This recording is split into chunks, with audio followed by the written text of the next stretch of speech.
আজকে আমাদের দেশের হাইব্রিড কিছু নেতা আছে, হাইব্রিড নেতা। নেতার না আছে মুছ, না আছে দাড়ি। এই সমস্ত নেতাগুলা বলে যে কোরআনের সাথে আপনার ইসলামের, কোরআনের সাথে রাজনীতির কোনো সম্পর্ক নাই। নাউজুবিল্লাহ বলবেন না? কোরআনের সাথে রাজনীতির কোনো, যেই ব্যক্তি বলে যার জীবনে কোরআনের সাথে তার ব্যক্তি জীবনের কোনো সম্পর্ক নাই, একমাত্র সেই ব্যক্তি বলতে পারে কোরআনে রাজনীতি নাই। যেই ব্যক্তি জীবনে কোরআন পড়ে না, যেই ব্যক্তি জীবনে হাদিস পড়ে না, যেই ব্যক্তি মুছ রাখলো না, দাড়ি রাখলো না, যে ব্যক্তি জানাজার নামাজে গিয়ে ঈদের নামাজ পড়ে ফেলে, এই সমস্ত ব্যক্তিরা তো এই কথাই বলবে যে কোরআনের সঙ্গে রাজনীতির কোনো সম্পর্ক। এখন আপনারা বলেন, যতগুলো আয়াত বললাম, যতগুলো, আমি তো 3-4টা প্রায় 7টা আয়াত বলেছি, কোরআনে রাজনীতি সাবেত করার জন্য একটা আয়াতই যথেষ্ট, সেটা হলো আল্লাহর জমিনে আল্লাহর শাসন চলবে, আর কারো শাসন চলতে পারে, আর কোনো আয়াতের দরকার নাই। এখন আপনারা যারা বলেন তাদেরকে বলি যে আপনারা কোন হিসাবে, কোন কথায়, কোন নলেজে এই কথা বলেন যে কোরআন থাকবে কোরআনের জায়গায়, রাজনীতি থাকবে রাজনীতির জায়গায়? আপনি রাজনীতি পেয়েছেন কোথায়?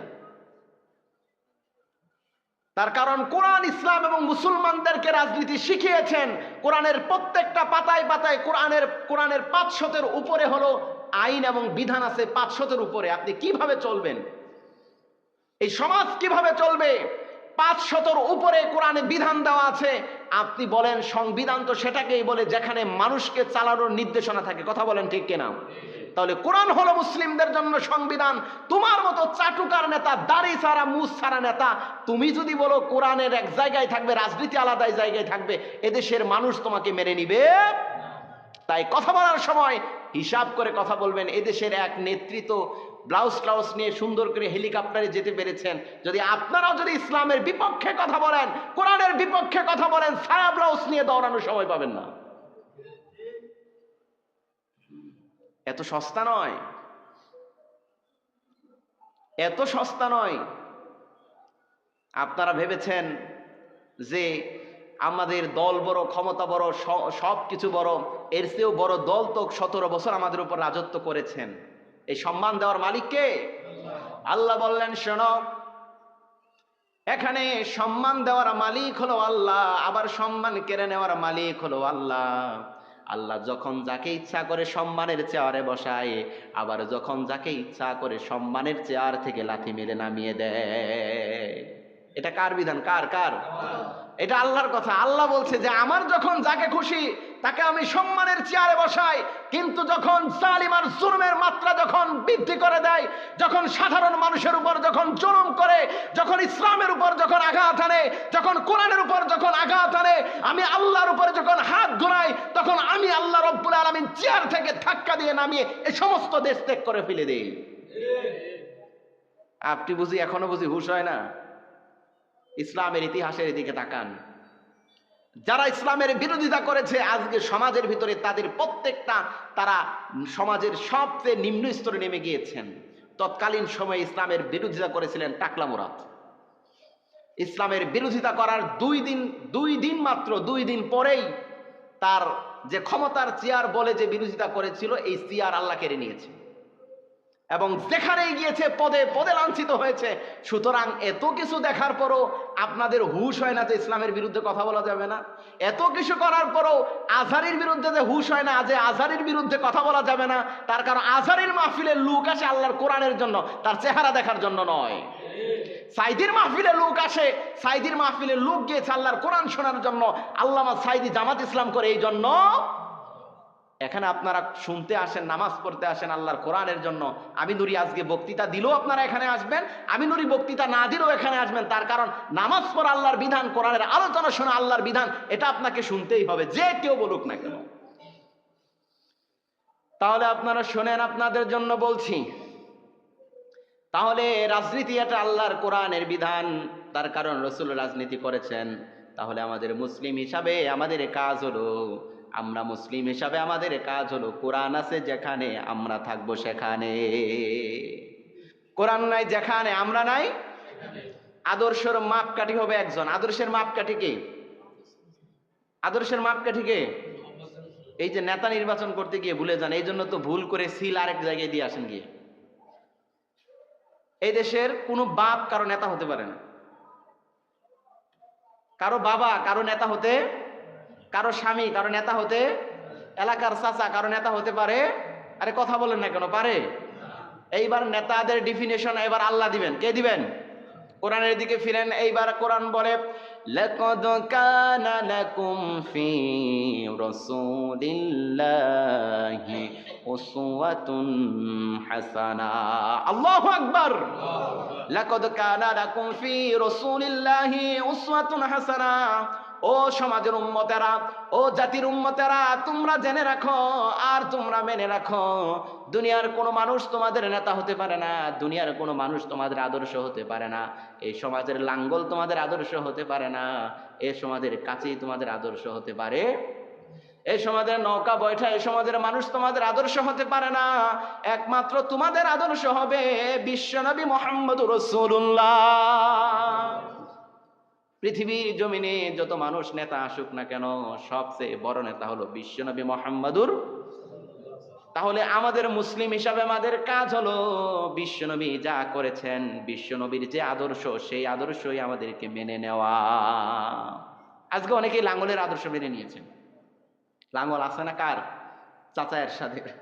লাঙ্গল কার? চাচা এরশাদের। আমি বুঝাচ্ছি, আপনি তো জাহান্নামে যাচ্ছেন, আমি দেখতে পাচ্ছি আপনি জাহান্নামে যাচ্ছেন, আপনি জাহান্নামের দিকে অগ্রগতির দিকে দৌড়াচ্ছেন, একবারে টাকা পয়সা ব্যান্ডেজ করে নিয়ে দৌড়াচ্ছেন জাহান্নামের দিকে। আমি আপনাকে জাহান্নাম থেকে ফেরাচ্ছি, আপনি আদর্শ জায়গায় ঠিক করেন, না হলে মানুষ যখন মারা যায় তখন বিসমিল্লাহি ওয়া আলা মিল্লাতি, এই কথা হুজুর কবরে নামে, যে কবরে নামে সে জানে। আমরা তো একটা মিথ্যা কথা বলি ওইখানে গিয়ে, আমরা এখানে বলি বিসমিল্লাহি ওয়া আলা মিল্লাতি রাসূলিল্লাহ। এইবার আমরা বলি, হে মানুষ তোমরা শোনো, দুনিয়াতে যা যাই করছো কোনো সমস্যা নাই, দুনিয়াতে লাঙ্গলের আদর্শ করছো, কাছির আদর্শ করছো, অমুক তুমুকের আদর্শ করছো, সব আদর্শ করছো, দুনিয়াতে কোনো দিন রসুলের নামও নেই নাই। নামাজ পড়ার পরও আরেক জায়গায় গিয়ে আদর্শের জায়গায় ভোট দিয়ে আসছে। এই সমস্ত মানুষ যখন মারা যায়, এই সমস্ত নেতাগুলা যখন মারা যায়, বিসমিল্লাহি ওয়া আলা মিল্লাতি রাসূলিল্লাহ, এইবার আমরা কবরের ভিতরে, আমি হুজুর নামলাম, নামার পর বুকের উপর হাতটা রেখে এবার আমি বলে দিলাম বিসমিল্লাহি ওয়া আলা মিল্লাতি রাসূলিল্লাহ, আল্লাহর নামে রসুলের দলে উঠায় দিলাম। কার নামে? আল্লাহর নামে রসুলের দলে উঠায় দিলাম। আপনার রাজনীতিক নেতা ছিল এরশাদ চাচা। কোন চাচা? আপনার রাজনীতিক নেতা ছিল আপনার বাবা। আমি যে বললাম বিসমিল্লাহি ওয়া আলা মিল্লাতি রাসূলিল্লাহ, আল্লাহর নামে রসুলের দলে উঠায় দিলাম, কিন্তু আপনার রাজনীতির আদর্শ ছিল আপনার চাচা, আপনার স্বামী, আপনার বাবা। সুতরাং এই কথাটার ডাহা মিথ্যা কথা, মৃত্যুর পরও আপনার জন্য একটা কবিরা গুনাহ। নাউজুবিল্লাহ। বাসায় গিয়ে বললেন নাউজুবিল্লাহ। বিসমিল্লাহি ওয়া আলা মিল্লাতি রাসূলিল্লাহ। আপনি জীবনে ইসলামী আন্দোলন করলেন না, আপনি জীবনে কোরআন আন্দোলন করলেন না, আপনি জীবনে কোরআনের পক্ষে কথা বললেন না, কিন্তু আপনি যখন মারা গেলেন বিসমিল্লাহি ওয়া আলা মিল্লাতি রাসূলিল্লাহ, আমি আল্লাহর নামে রসুলের দলে উঠায় দিলাম, এর চেয়ে ডাহা মিথ্যা কথা জীবনে আছে?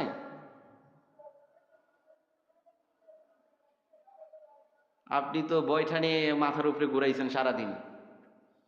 এইবার আবু জাহেলের জীবনী শুনেন, তারপর আবু লাহাবের জীবন, এই আবু লাহাব, তারপর আবু তালিবের জীবনের দিকে তাকান। একজন রসুলের একজন সাহাবী ছিলেন, পরবর্তীতে অবশ্যই মুনাফিক ছিল, তার জিন্দেগিতে কোনো দোষ ছিল না, তার জীবনে কোনো দোষ ছিল না। আমাদের সমাজে অনেক মানুষ আছে না, যে আমরা নামাজ পড়ি, রোজা করি, হজ করি, জাকাত দিই, কিন্তু অন্য জনার আদর্শ মানে, এমন মানুষের অভাব আছে? হাজার হাজার মানুষ আছে আমাদের দেশে, হাজার হাজার। নামাজ পড়ি ইসলামের জন্য, কোরআন পড়ি ইসলামের জন্য, এরপর শুধু রাজনীতিটাই করি অন্য আদর্শের জন্য, এরকম মানুষ আছে না? তো এই সমস্ত মানুষ, রসুলের একজন সাহাবী ছিল যে সব সময় নামাজ পড়তো, সব সময় রসুলের পিছনে নামাজ পড়তো, কিন্তু রাজনীতিক উদ্দেশ্য গিয়ে রাজনীতিক নেতা মেনে নিয়েছিল আবু জাহেলকে। কাকে? রাজনীতিক নেতা মেনে নিয়েছিল আবু জাহেলকে। ওর জীবনে একটাই দোষ, আর কোনো দোষ নেই। তার মধ্যে 5 ওয়াক্ত নামাজ রসুলের পিছনে পড়েছে, 5 ওয়াক্ত নামাজ রসুলের পিছনে পড়েছে, আজান দেওয়ার পরপরই মসজিদে এসেছে, কিন্তু রাজনৈতিক আদর্শ ছিল আবু জাহেল। এইবার আল্লাহ কোরআনের আয়াত নাজিল করে দিল, সাহাবীদেরকে জানিয়ে দিল। উমর আবার এই কথা জানতো, যে রসুল আপনার পিছনে নামাজ পড়ে সব কিছু করে, ও যখন মারা যায় রসুলকে বললেন, হে রসুল, এ ব্যক্তি আপনার পিছনে নামাজ পড়েছে কিন্তু আবু জাহেলকে নেতা মেনে নিয়েছে, সুতরাং আপনি আল্লাহর নবী, তার জানাজায় যাবেন না। জামা টেনে ধরেছে পিছন থেকে, জামা ছিঁড়ে গিয়েছে। এইবার রসুল বললেন, ওমর আমাকে বাধা দিও না, তার কারণ হলো আল্লাহ তো এখনো আমার উপর আয়াত নাজিল করে নাই, আমাকে বাধা দিও না। আমি গেলাম। শুধু তাই নয়, রসুলের তার ওই যে ছেলে ছিল, ছেলেকে বলল, ছেলে এসে বলল, হুজুর আমার আব্বা যখন মারা যায় তখন এই কথা বলতে বলেছে, আপনার জামা দিয়ে যেন আমার দাফন দেয়। এইবার আপনি বলেন তো, রসুলের জামা ভালো মানুষের জামা না খারাপ মানুষের জামা? রসুলের জামা, রসুলের পাঞ্জাবি, জুব্বা। রসুল নিজের হাতে গোসল করালেন, রসুলের জামা মুবারক তার শরীরে দিলেন। এইবার জামা মুবারক দেওয়ার পর সেই জামা দিয়ে দাফন হলো। যখন জানাজার নামাজে যখন দাঁড়াবে, আবার উমর ফিস ফিস করে বলে, রসুল এই লোকটা ইসলামের যত ক্ষতি করেছে এর চেয়ে বেশি ক্ষতি আর কেউ করে না। রসুল নরম মনের মানুষ, রসুল তবুও বলে, ও উমর আমাকে বাধা দিও না, তার কারণ আল্লাহ এখনো আমাকে নিষেধ করে নাই, আমি তার জানাজা পড়বই। এইবার জানাজার নামাজে দাঁড়িয়ে গেলেন, জানাজার নামাজে যখন দাঁড়ালেন, এইবার বলেন তো, উমর যেখানে মন খারাপ আল্লাহ সেখানেই আয়াত নাজিল করে দেয়। সুবহানাল্লাহ বলেন। উমর 13 জায়গায় রসুলের উপর মন খারাপ ছিল, মানে রসুলের সাথে উমরের 13 জায়গায় মতপার্থক্য হয়েছিল, তার মধ্যে এই এক জায়গা একটু কম বেশি হতে পারে, 13, 14, 15, 16 এরকম হতে পারে। তো এইরকম মন খারাপ হওয়ার পরে উমরের সঙ্গে রসুলের যেখানেই মতানক্য সেখানেই আল্লাহ উমরের পক্ষে আল্লাহ আয়াত নাজিল করেছেন। কন্যা সুবহানাল্লাহ। এই জন্য রসুল বলতেন, আমার পরে যদি কোনো কেউ যদি নবী আসে, আমার পরে যদি কোনো নবী হতো তাহলে উমরই ছিল নবী হওয়ার যোগ্য। তার কারণ রসুলের পক্ষে বিপক্ষে যদি কোনো দুইজনের ভিতরে যদি কোনো পার্থক্য হতো, আল্লাহ উমরের পক্ষে আল্লাহর কোরআনের আয়াত নাজিল করে দিত। সেই উমরও জানাজায় দাঁড়ানো। এইবার রসুলকে বলতেছে, রসুল আপনি এর জানাজা পড়বেন না। রসুল বললেন, উমর আল্লাহ তো এখন আমাকে নিষেধ করে নাই, সুতরাং ও যাই হোক আমার জানাজা পড়তেই হবে। এইবার জানাজার নামাজে দাঁড়ালেন, দাঁড়ানোর পরপরই যখন মাত্র তাকবীর শুরু, তখনই আল্লাহ কোরআনের আয়াত নাজিল করে দিয়েছে। এইবার রসুল আবার নামাজে দাঁড়ায় আছে, তাও নামাজ বাদ দেয় না। রসুল বলতেছে, রব্বুল আলামিন কোরআনের আয়াত নাজিল করে দিলাম। আল্লাহ বললেন, রসুল আপনি যদি 70 বার যদি তার জন্য ক্ষমা প্রার্থনা করেন, আমি আল্লাহ রব্বুল আলামিন তার জীবনের কোনো গুনাহ মাফ করব না। এইবার রসুল বললেন যে, আল্লাহ 70 বার নয়, আমি 71 বার মাফ চাইব। কি বললেন? সুবহানাল্লাহ বলবেন না? রসুলের দয়া দেখছেন। অর্থ সারা জীবন ও ইসলামের বিরোধিতা করেছে। রসুলের আদর্শ ছিল, রসুলকে আদর্শ মানে নাই, আবু জাহেলকে আদর্শ মেনে নিয়েছিলেন। আবু জাহেলের রাজনীতি করেছেন, রসুলের রাজনীতি করে নাই। ইসলামী হুকুমত বুঝে নাই, কোরআনের রাজনীতি বুঝে নাই। যারা কোরআনের বিপক্ষে কথা বলেছে তাদের বিপক্ষে থেকেছেন। রসুল তার জানাজার নামাজে দাঁড়িয়েছেন। জানাজার নামাজে দাঁড়ানোর পর এইবার রসুল বললেন, আল্লাহ আপনি বলেছেন 70 বার, আমি বললাম 71 বার মাফ চাইবো। এবার আল্লাহ আয়াত নাজিল করে দিলেন, রসুল আপনি যদি 73 বারও যদি তার উপর যদি মাফ চান, আমি আল্লাহ তার জীবনের গুনাহ মাফ করব না। এইবার আপনারা বলেন, বিপদ আছে না নাই? এইবার তো অবস্থা বেগতিক। তাহলে এই মানুষটা কোরআনের জন্য কোরআনের আন্দোলন করে নাই, রসুলের জামা পেল, রসুল নিজে জানাজার নামাজে দাঁড়ালেন, আবার রসুল নিজে দাফন করালেন, গোসল করেন, রসুলের সাহাবীরা দাফন করালেন, গোসল করালেন। এই সমস্ত একটা আদর্শের কারণে, তার রাজনীতিক আদর্শ ছিল আবু জাহেল, নামাজ পড়লো রসুলের পিছনে, হজ করলো, ইবাদত করলো, রসুলের বাড়িতে দাওয়াত খেলো, রসুলকে দাওয়াত খাওয়াইলো, সাহাবীদেরকে দাওয়াত খাওয়াইলো, সাহাবীদের সঙ্গে চলাফেরা ছিল, কিন্তু কোরআনের রাজনীতি বুঝে নাই, ইসলামের রাজনীতি বুঝে নাই, ও আবু জাহেলের রাজনীতি করেছে। আর এই কারণে রসুলের জামা আর রসুলের জানাজা, রসুলের দাফন করানোর পরও এই মানুষটার ঠিকানা হলো জাহান্নাম। এখন আপনি চিন্তা করুন, হুজুর এত বকা বকলেন, আপনার বকা এত শুনি বেতন দিয়ে আপনারে। ভাই ঘটনা হলো, আমি একটু বলবোই, তার কারণ আমি দেখতেছি আপনি জাহান্নামের পথে যাচ্ছেন। আমি দেখতেছি আপনি জাহান্নামের পথে যাচ্ছেন, আপনার রাজনীতির আদর্শটা অন্য কেউ হয়েছে। আমার মন বলছে যে এই ৩৬শে জুলাই ৫ই আগস্টের পর কোনো মুসলিম অন্য কোনো দল করতে পারে না, অন্য কোনো মত করতে পারে না। একজন মুসলিমের কোরআনের আন্দোলন ছাড়া আর কোনো আন্দোলনে কেউ পা বাড়াতে পারে। এটা আপনার জন্য বলছি, আপনার ভালোর জন্য। আপনি যে জাহান্নামে যাচ্ছেন, আপনি যে নামাজ পড়েও জাহান্নামে যাচ্ছেন, আপনি যে রমজানের রোজা করার পরও জাহান্নামে যাচ্ছেন, আপনি হাজী সাহেব মানুষ ১০ বার হজ করার পরও আপনি জাহান্নামে যাচ্ছেন, আমি দেখতে পাচ্ছি। এই জন্য বলছি আপনি কোরআনের আন্দোলন করেন। বিরক্ত হচ্ছেন? এটা রসুলের আন্দোলন, আমার আন্দোলন না। এটা রসুলের আন্দোলন, কোরআনের আন্দোলন, রসুলের আন্দোলন, ইসলামী আন্দোলন। এটা রসুলের আন্দোলন। দিন কায়েমের কথা, ইসলাম কায়েমের কথা, নামাজ প্রতিষ্ঠার কথা আমি বলি না, এটা আল্লাহ বলেছেন। আপনি যদি না বুঝে যদি আমাকে বকাবকি করেন, আপনার একান্তই ব্যক্তিগত ব্যাপার, কিন্তু আপনাকে বুঝতে হবে। আজকে বুঝবেন না, কিন্তু বুঝতে হবে। সাপ আর হলো আপনার ব্যাং, এই কথা বলে শেষ করবো। কয়টা বাজে? 1:20। সাপ আর ব্যাং দুইজনার বন্ধু। দুইজনার কি? দুইজনার খুব ভালো দুস্তি। দুইজনা দুস্থ বাঁচাচ্ছে। তো ব্যাং তো ডাঙায়ও চলে, আবার পানিতেও চলে, আবার সাপও ডাঙায় চলে, পানিতেও চলে, দুইজনার সমান সমান। তো দুইজন হলো দুস্তি। তো ব্যাং যখন সাপের কাছে যায়, যাওয়ার পর সাপ খালি করে ফেনা তুলে। কি করে? ফেনা তুলে। আর লেঙ্গুর পেঁচায় আপনার মনে করেন যখন করে, ব্যাং তো এক লাভ। এইবার ব্যাং আর সাপ দুইজনা যখন দুস্তি, এবার ব্যাং বলতেছে, বন্ধু তোমার কাছে গেলেই তুমি খালি ফসফস করো। আমরা দুইজন বন্ধু, আমরা তো একটু ভালোভাবে চলতে পারি। তুমি একটু আমার সাথে রাখো, আমি একটু তোমার সাথে থাকি, দুইজনা মিলেমিশে এই সমাজটা গড়ি, দুইজনা মিলেমিশে এই সমাজে থাকি। এইবার না, তার কোনো কথাই শোনে না। যেই ব্যাং তার কাছে যায়, তেমনি ফস করে উঠার পর ব্যাং ইয়া বড় লাভ এক পানির ভিতরে। কয়, না বন্ধু, তোমার চরিত্র বেশি একটা ভালো না, তুমি কখন জানি আমারে ধরে ফেলো, সুতরাং তোমার সঙ্গে আমার থাকা যাবে। তুমি তোমার রাস্তা দেখো, আমি আমার রাস্তা দেখলাম। এইবার ব্যাং মনে করেন পানিতে লাফ দিয়ে ঘুমায় রইছে।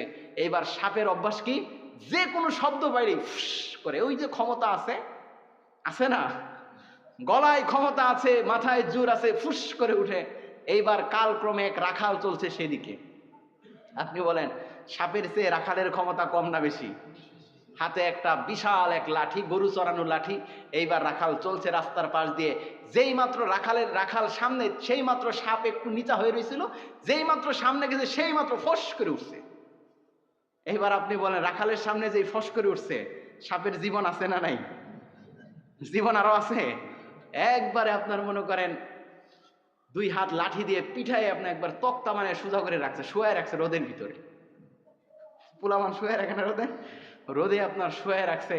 রাখার পর এইবার আপনার কিছুক্ষণ পর ব্যাং উঠছে, মাথাটা জাগাইছে। কই দেখি যে বন্ধু যে তখন ফসফস করলো, বন্ধুর তো কোনো আওয়াজ নাই, কারণটা কি? বন্ধুরে গিয়ে একটু দেখে আসি। বন্ধুরে গিয়ে দেখে আসার পর এইবার বন্ধুর দিকে চারপাশ গিয়ে ঘুরে, বন্ধু তো আর ফসফস করে না। বন্ধুরে লারে, এই বন্ধু উঠো। মাথায় একবার হাত দেয়, পায়ে একবার হাত দেয়, লেজে দিয়ে কামড় দেয়। কই কারণটা কি? বন্ধু যাওয়ার আগে ফসফস করে, আজকে তো লড়ে না বন্ধু, কারণটা কি? এইবার দুঃখ করে ব্যাং তার সাপ বন্ধুকে বলে, ওরে বন্ধু, যখন তোমাকে বললাম ফসফস কইরো না, তখন যদি ফসফস করতা, আজকে জিন্দেগির জন্য একবারে সোজা হতো না। তোমার যে না করলাম, যে বারবার ফসফস কইরো না, বারবার ফসফস করলে বিপদ আছে, তো তুমি এই কথা আমার শুনলাই, আমার কথার দিকে হাঁটলা, তুমি একটু সোজাই হইলা, কিন্তু মরার আগে সোজা হইলা না। কি হইলা না? মরার আগে সোজা হইলা না। সেই তুমি সোজা কিন্তু হইলে, কিন্তু আজকে একবার আলিফের মতো সোজা হয়ে, 10 হাত লাঠির মতো একবার সোজা হয়ে তুমি চুপ করে আসো, আজকে ফসফসও করো না, লড়ো না, চড়ো না। কিন্তু এই কথাটা যদি আমি যখন তোমার বন্ধু ছিলাম, যখন আমার সাথে যদি শুনতে, তাহলে তোমার তখন এখন আর মরা লাগতো। ঘটনা হলো, স্টোরির ব্যাখ্যা হলো, এই যে আপনাদেরকে আমি বলছি, আপনারা আমার বিপক্ষে, আমার পক্ষে বা অন্য হুজুরের পক্ষে, আলহামদুলিল্লাহ এখানের মানুষ অনেক ভালো, বকা ঝকা যাই করে আলহামদুলিল্লাহ দিলের কান দিয়ে একদম শুনে, আমার বিপক্ষে কোনো সমালোচনা নাই। আর যদি কেউ সমালোচনা করে, আমি তাকে আমার হৃদয় দিয়ে ভালোবাসি, ভুল ধরা দরকার আছে। এই যে আমি কথা বলতেছি, এই যে আমি বুঝাচ্ছি, বলতেছি, আপনি আপনার মতো ক্ষমতা ফসফস করেই যাচ্ছেন, কিন্তু একটু সোজা হন, মরার আগে সোজা হন, তাহলে কাজে লাগবে।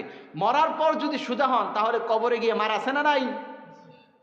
সেই সোজা হবেন, কিন্তু মৃত্যুর আগে একটু সোজা হন, মৃত্যুর আগে মরে দেখেন।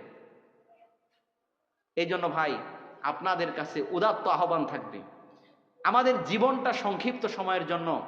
এখানে আমরা কেউ সারা জীবন পৃথিবীতে থাকবো, সারা জীবন আমার হাতে ক্ষমতা থাকবে, সারা জীবন আমার পয়সা থাকবে, এরকম কোনো মানুষ এই জমিনে নাই। আজকের শুরু আছে, এটার শেষ হয়ে যাবে। এই জন্য আপনার কাছে আমার উদাত্ত আহ্বান, সেটা হলো ইসলামের পক্ষে, ইসলামের পক্ষে, কোরআনের পক্ষে আমাদের জীবনটা আমাদেরকে সাজাতে হবে। কোরআনের জন্য আমাদের জীবনকে সাজাতে হবে, অন্য কারো জন্য নয়। আপনি আপনার জীবনটাকে, আপনি মারা যাবেন, আপনি সেভাবেই চলবেন, আপনি ইন্তেকাল করবেন, আপনি সেভাবেই চলবেন। আপনার আন্দোলন, আপনার হাঁটা, আপনার চলা, আপনার বলা, আপনার মাথার স্টাইল, আপনার দাড়ির স্টাইল, আপনার চেহারার জুব্বা, আপনার চেহারার পাঞ্জাবি, আপনি যেভাবেই চলেন না কেন, সব কিছু হবে একমাত্র কার জন্য? আর জোরে বলেন কার জন্য? একটু জোরে বলেন কার জন্য? এই জন্য আল্লাহর জন্য হতে পারবে। পৃথিবীতে কেউ আমাদের আপন না, একমাত্র আপন কে? আমাদের কপালে বুঝি শান্তি নাই, আমাদের কপালে বুঝি শান্তি নাই। লাউ উড়িয়া গেল, ধান গেল, উড়িয়া গেল গো, লাউ উড়িয়া গেল, ধান গেল, লাঙ্গলেতে শান্তি নাই, হাই গো লাঙ্গলেতে শান্তি নাই। আমাদের কপালে বুঝি শান্তি নাই, কুরআন সারা বুঝি শান্তি নাই, হাদিস সারা বুঝি শান্তি নাই। আসসালামু আলাইকুম ওয়া রাহমাতুল্লাহি ওয়া বারাকাতুহু।